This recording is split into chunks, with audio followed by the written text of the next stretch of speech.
Hello दोस्तों, स्वागत है आपका आपके अपने YouTube channel create wealth with Atul में। मैं हूं आपका दोस्त अतुल गोयल।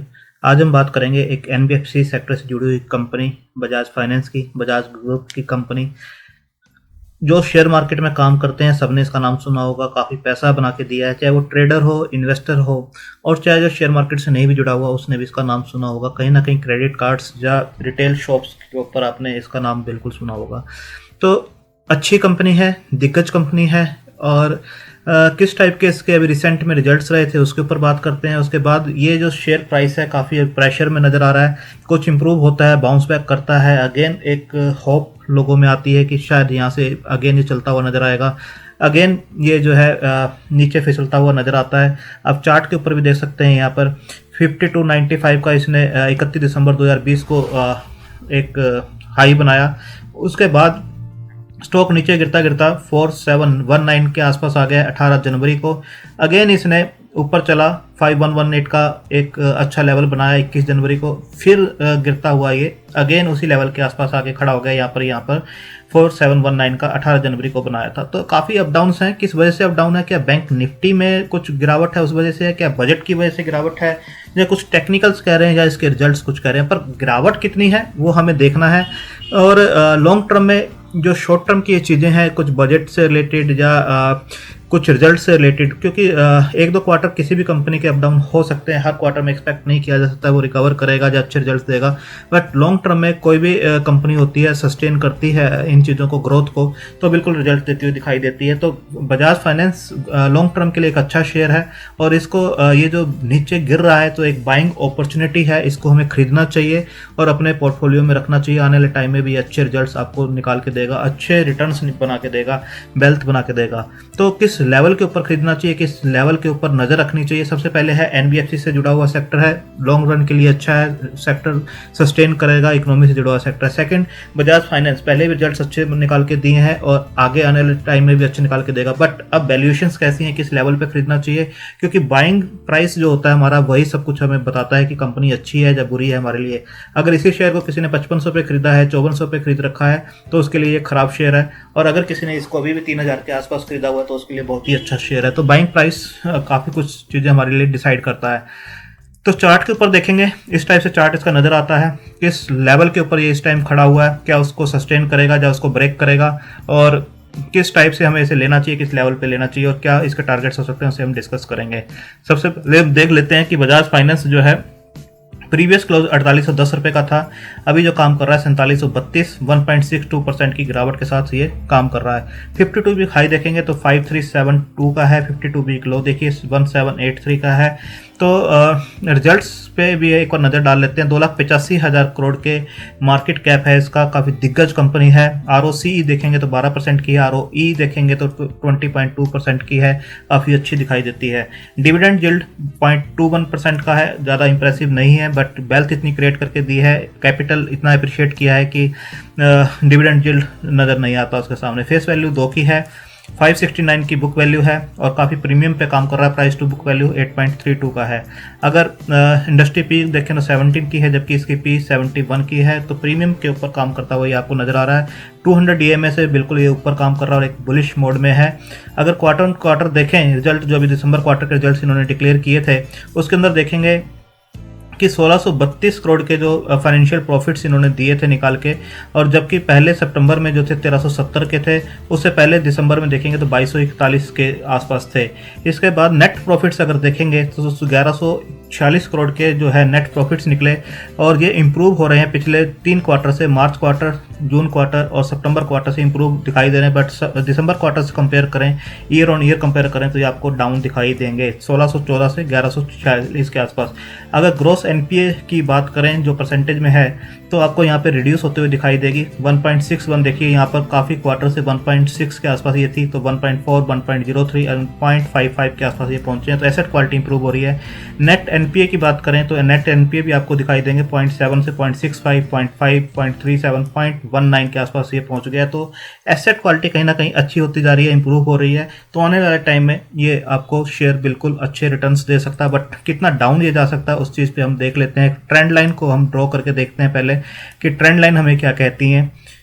तो ट्रेंड लाइन हम इस टाइप से ड्रॉ करते हैं। पहले इसकी आप देखिए, यहाँ से हमने ड्रॉ की इस ट्रेंड लाइन को, तो आप देखेंगे कि जब इस लेवल को इसने ब्रेक किया था तो यहाँ से जब इस लेवल को ब्रेक करके शेयर ऊपर गया था तो अच्छा मोमेंटम इसने दिखाया था। और अपसाइड का जो रेजिस्टेंस था, आप देखिए यहाँ पर जो इसने हाई बनाया था और इस हाई को अगर हम मैच करते हैं तो एक रेजिस्टेंस यहाँ पर ये फेस कर रहा था।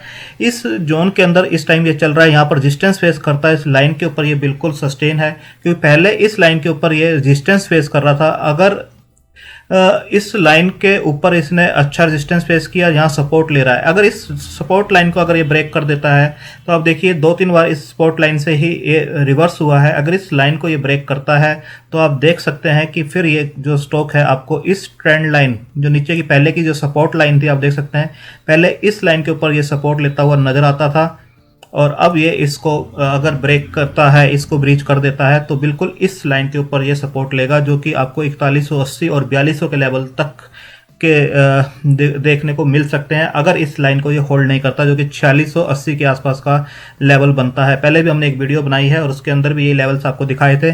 उस टाइम ये शेयर इस लेवल के ऊपर था, इस कैंडल के ऊपर था, तब भी हमने कहा था अगर इस 4680 को मेंटेन नहीं करता है तो ये शेयर जो है 4200 के लेवल तक जा सकता है। बट उसके बाद इसने अच्छा बाउंस बैक किया और इस लेवल को काफ़ी रिस्पेक्ट किया और जहाँ से बाउंस बैक किया। बट अगेन जो पिछले 3-4 दिन से गिरावट हो रही है बैंक निफ्टी की वजह से या रिजल्ट्स की जो बजट की कन्फ्यूजन जो है उसकी वजह से, तो अगेन अगर इसको ये ब्रेक करता है क्लोजिंग बेस पे तो फिर ये आपको नीचे आता हुआ दिखाई देगा। रेजिस्टेंस हमने बताया इस लाइन के ऊपर ये रेजिस्टेंस जरूर फेस कर रहा है। ये पहले का रेजिस्टेंस लाइन इसकी चलती आ रही है, यहाँ पर ये रेजिस्टेंस फेस कर रहा है और यहाँ पर ये अब सपोर्ट ले रहा है। अगर इस लाइन को ब्रेक करता है तो बिल्कुल ये आपको इस लाइन तक भी आते हुए दिखाई दे सकता है। आप देख सकते हैं पहले इस लाइन के इस चैनल के अंदर इसने काफ़ी टाइम निकाला है और यहाँ पर रेजिस्टेंस और यहाँ पर सपोर्ट था, तो इस रेजिस्टेंस को जब इसने ब्रेक किया था तो यहाँ पर रेजिस्टेंस बन गया था, ये सपोर्ट लाइन बन गई थी उसकी। अब इस सपोर्ट लाइन को ब्रेक करता है तो अगेन इस सपोर्ट लाइन के ऊपर ये आता हुआ दिखाई देगा।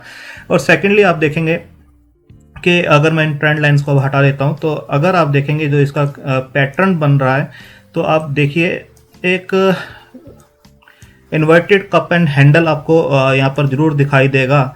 इस टाइप से आप देख सकते हैं, अगर मैं ड्रॉ करूँ इसे इस टाइप से आप देख सकते हैं कि एक cup and handle reverse inverted दिखाई दे रहा है कि अगर ये इस लाइन को ब्रेक करता है तो फिर ये स्टॉक जो है आपको बिल्कुल नीचे जाता हुआ दिखाई दे सकता है। अगर मैं इस लाइन को यहाँ से ड्रॉ करता हूँ,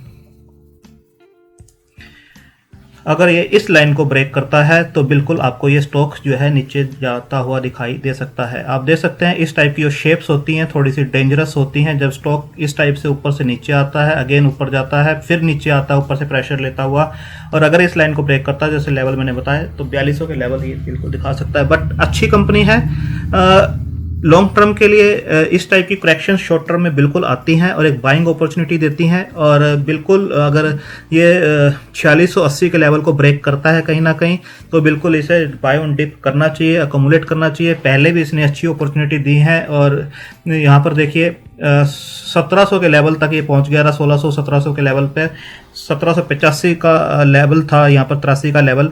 और तब भी बताया गया था कि इसको लेना चाहिए, बाय ऑन डिप करना चाहिए, इसे हमेशा पोर्टफोलियो में रखना चाहिए और बेचना नहीं चाहिए क्योंकि आने वाला टाइम काफ़ी अच्छा हो सकता है इस कंपनी के लिए। और वहाँ से देखिए काफ़ी अच्छे रिटर्न, 3 गुना के आसपास रिटर्न इसने बना के दिए हैं। और यहाँ पर भी अभी शॉर्ट टर्म में हो सकता है कुछ पैनिक हो, डाउन जाता हुआ आपको दिखाई देगा। इसको होल्ड नहीं करता है, जब बैंक निफ्टी अच्छा गिरता है तो ये भी गिरता हुआ दिखाई देगा।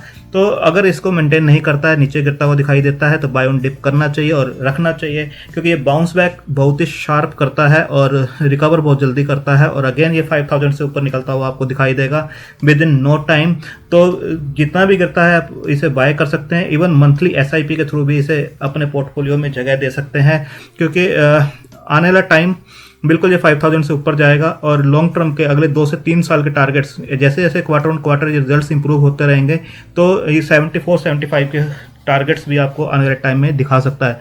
तो आप अपने फाइनेंशियल एडवाइजर से डिस्कस करके अपनी होल्डिंग कैपेसिटी और रिस्क टेकिंग कैपेसिटी के हिसाब से इसे कंसिडर कर सकते हैं, क्योंकि एक बिल्कुल सपोर्ट जोन के आसपास ये खड़ा हुआ है। अगर इसको ये ब्रीच करता है तो बिल्कुल ये नीचे जा सकता है कुछ टाइम के लिए, बट लॉन्ग टर्म में अच्छे रिवार्ड्स दे सकता है। फंडामेंटल में कुछ भी चेंज नहीं है, फंडामेंटल इसके अच्छे हो रहे हैं, बल्कि एक बाइंग अपॉर्चुनिटी आपको दे रहा है कि इस लेवल की बजाय अगर आपको और ये सस्ता मिल रहा है तो लॉन्ग टर्म के लिए अच्छे रिटर्न्स निकाल के दे सकता है। थैंक यू, धन्यवाद।